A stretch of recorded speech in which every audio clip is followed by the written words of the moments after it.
Hey everybody, got a 1998 Chevy um, pickup truck, an S10, had a vacuum hose leak. It was a little bit difficult changing it, but you see how the old tubes were very corroded and broken down? Well, on the driver's side, you have to go to the above the wheel well on the inside of the under the hood. You got 10 millimeter, 10 millimeter. You had to take those bolts out.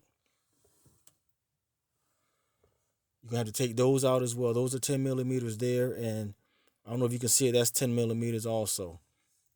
So you have to take those out in order to move everything out of your way so that you can trace the vacuum hose back to where they attach to the frame of the car of the truck. Also, those are 10 millimeters. You're gonna have to take all of these out so that you can access what you need to access. So this box here pulls out of the way, and then this, which is connected to the brake hoses, that pulls forward. It's on a bracket, so you can lift it off the bracket and lean forward. You see the big ones on top? That's 13 millimeter.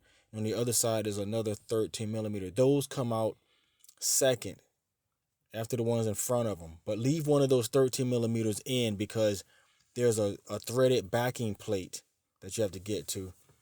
So that's the new hose attached.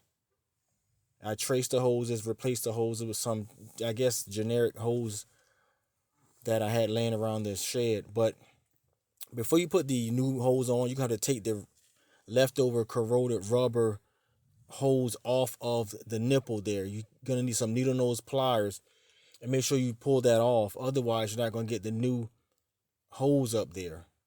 So that was kind of difficult. That's a little fragment of it. The whole thing wound up pulling off.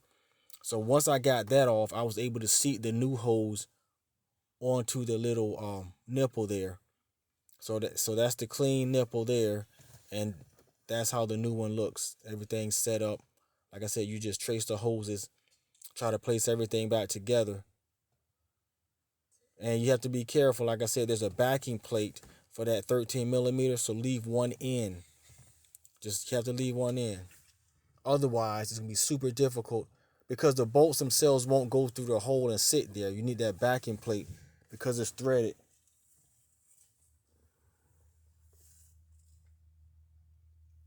So that's how that's gonna work. Thanks for watching. Have a blessed day.